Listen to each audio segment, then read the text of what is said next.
మనం ఇప్పుడు వరంగల్ జిల్లా రేపర్తి మండల కేంద్రంలో ఉన్న ఈ గ్రామానికి చెందినటువంటి అభ్యుదయ రైతు తరచూ ఏదో రకమైనటువంటి కొత్త రకం పంటలు పండించడం అనేటువంటిది జరుగుతుంది. ఈసారి మాత్రం 31479 రకం పండించాడు. లాభాలు బాగానే వస్తాయనేటువంటి ఆశాభావం వ్యక్తం చేస్తున్నాడు. మరి ఏ విధంగా సాగు చేశాడు, లాభాలు ఎలా వస్తున్నాయి, ఎందుకు ఆయన కొత్త పంటలను ఎంపిక చేసుకుంటాడు అనేటువంటి పూర్తి విషయాలు తెలుసుకుందాం. సార్ నమస్తే. అంటే తరచుగా మీరు ఏదో రకమైనటువంటి కొత్త పంటలు సాగు చేయడం అనేటువంటి తెలిసినటువంటిదే. మరి ఈసారి 31479 ఎందుకు ఎంపిక చేసుకున్నారు? ఒకే రకమైన వెరైటీలు వేయడం ద్వారా జబ్బులు వచ్చే అవకాశం ఉంటుంది. వరి పొలాలకు తెగుళ్ళు, తర్వాత దిగుబడి లోపల మార్పులు జరుగుతాయి. అయితే ఎప్పటికీ నూతనంగా కొత్త వెరైటీని ఎన్నుకోవడం ద్వారా మనం ఆశించిన దిగుబడులను తీయవచ్చు. అయితే ఈసారి నేను ఆర్ఎన్ఆర్ 31479 వెరైటీ ఏంటంటే అతి సన్న మార్కెట్ లోపల దీనంత సన్నంగా ఉండే వెరైటీ లేదు. అందరు ఇప్పటి వరకు జై శ్రీరామ్, హెచ్ఎంటి, తర్వాత ఆర్ఎన్ఆర్ ఉంటుంది. ఇదే ఆర్ఎన్ఆర్ రాజేంద్ర నగర్ సంబంధించిన ఈ 31479 అత్యంత జీలకర్ర రైస్ లాగా సన్నగా ఉంటుంది, తినడానికి అనుకూలంగా ఉంటుంది.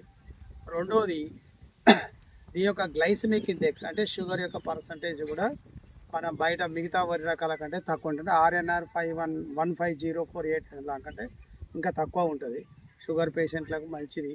రెండోది అతి స్వల్పకాలికం అంటే 120 డేస్ లోపలనే వస్తుంది. ఇంకా యాసంగి అయితే 115 డేస్కే వస్తుంది.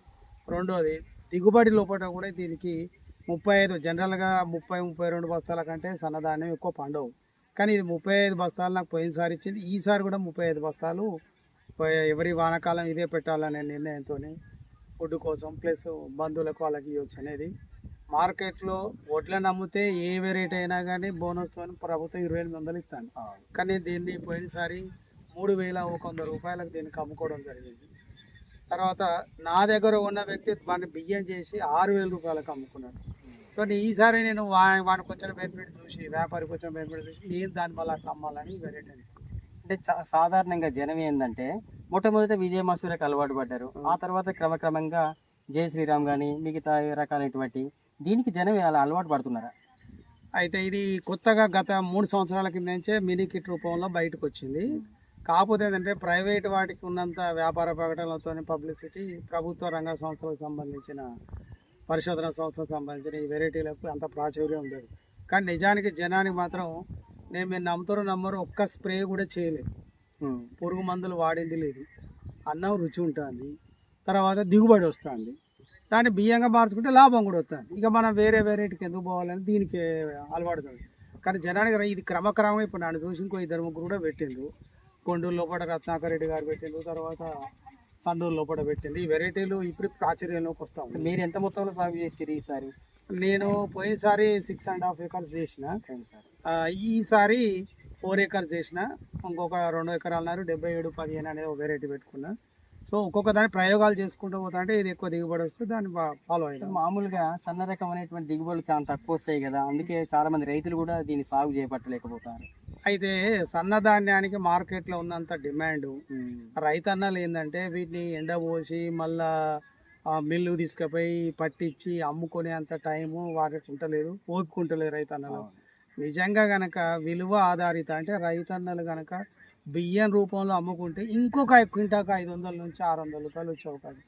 మేము వడ్లు 3000కి అమ్మిన, 65 కిలోలు వచ్చింది అంటే దగ్గర నాకు. అంటే అందరు రైతులంతా వేరే వాళ్ళ పనులలో బిజీగా ఉండే సమయంలో వాళ్ళకి ఇవన్నీ సాధ్యం కాకపోవచ్చు. అంటే వాళ్ళు బియ్యం పండించడం, మిగతా కొంతమందిని ఎంపిక ఏమి ఇబ్బంది లేదు. ఇప్పుడు మిల్లు వచ్చి మన బియ్యాన్ని మిల్లు దాకా తీసుకుపోతాను, వడ్లను తీసుకుపోయి బియ్యం చేసి మళ్ళీ తీసుకొచ్చి ఇంటి ముందు పెడతాను. వాటిని మనం అమ్ముకోవడానికి ఇబ్బంది ఏమున్నది? రైతులు వాళ్ళ వ్యవసాయ పనులు కానీ ఇతర పనులతోటి ఇదంతా సాధ్యం, కొందరికే సాధ్యం కావచ్చు. అంటే అలా అమ్ముకోవడం వల్ల లాభాలు రావచ్చు. కానీ ఒక రైతుగా పంట పొలాలు చూసుకోవడం, వీటితోటి కేటాయించే టైంలో ఈ రకమైనటువంటి పంటలు సాగు చేస్తే ముఖ్యంగా రైతులకు వచ్చే బెనిఫిట్స్ ఏంటి? దీని లోపల మార్కెట్ లోపల ఇప్పుడు మనకు ప్రభుత్వం 2380 రూపాయలు ఉన్నది, బోనస్ ఇస్తే 2880 ఉన్నది. 500 రూపాయల బోనస్ కోసం కాకుండా నేను బోనస్ లేని టైం ఉన్నే 3000 రూపాయలకు అమ్మిన ఈ ధాన్యానికి. నీకు దిగుబడి బాగా వచ్చి 2300కి అమ్ముకునేందుకు, తక్కువ దిగుబడి వచ్చినా ఎక్కువ పైసలకు అమ్ముకునే వెరైటీ కాబట్టి దీన్ని బాగా చేయడం మంచిదని ఆలోచన. సాధారణంగా ఈ రకమైనటువంటి పంట సాగు చేయడంలో ఏమైనా రోగాలు గుర్తించారు? ఇప్పటి వరకు అయితే ఏ రోగం రాలేదు. 120 డేసే 4 నెలల లోపల. మొన్న వర్షాలకు అందరికీ దోమ, పేను బంక, నల్లి అవి ఇవన్నీ వచ్చినాయి, మెడ విరుపు, తర్వాత కంకి రాలిపొడి అంతా దీనికి అట్లా రాలేదు, ఏమీ లేదు. ఇప్పుడు ఇన్ని వానాలు తట్టుకొని మంచిగా పడిపోకుండా నిలబడి ఉన్నదంటే ఈ వెరైటీని దీని ప్రత్యేకత గాలి వచ్చినా కూడా పడిపోకుండా తక్కువ సైజులో ఉండడు, పరిమాణంలో ఉండడు, ఎత్తు తక్కువ ఎత్తు తక్కువ ఉండడు. జనరల్ గా ఇప్పుడు అదే 77-15 నడుముల వరకు ఉన్నాయి. ఇది 2-2.5 ఫీట్ల కంటే ఎక్కువ లేదు. సో దానివల్ల మనకు ఇది పడిపోదు. అంటే మీరే ఒక మాట అన్నారు ఫస్ట్, ఇది అంటే జీలకర్ర పరిమాణంలో ఉంటుందని. ఇలాంటప్పుడు బరువు తక్కువ కావడం మూలంగా అంటే ఎక్కువ దిగుబడి కూడా రాకపోయేటువంటి నేను అదే అంటాను. మనం సైంటిఫిక్ కండిషన్స్ లో శాస్త్రీయ పద్ధతిలో పండితే 35 బస్తాలే వచ్చింది. నాకు 35 బస్తాలకి ఎన్ని బియ్యం అవుతుందో 15 క్వింటాల బియ్యం వస్తాయి. 15 క్వింటాల నేను 5,000 చొప్పున 75,000 రూపాయలు వస్తాయి. వడ్లు అమ్ముకుని మార్కెట్లో పోసిన దానికి బెనిఫిటే కదా. ఒక 5 బస్తాలు దిగుబడి తక్కువ వచ్చిన మార్కెట్ డిమాండ్ ఎక్కువ ఉన్నప్పుడు మనం దీన్ని ఫాలో అవడమే బెస్ట్. అంటే ఎక్కువ విస్తరించకపోవడానికి కారణం ఏంటంటే ఇది పబ్లిసిటీ లేకపోవడం వల్ల. దీనికి ఇప్పటివరకు అయితే ఏం రోగం రాలేదు.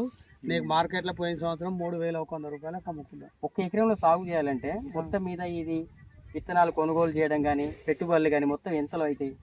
మనకు ఎంత సైంటిఫిక్ కండిషన్స్లో చేసినా కోతతోని 25,000 ఖర్చు వస్తుంది. 25,000.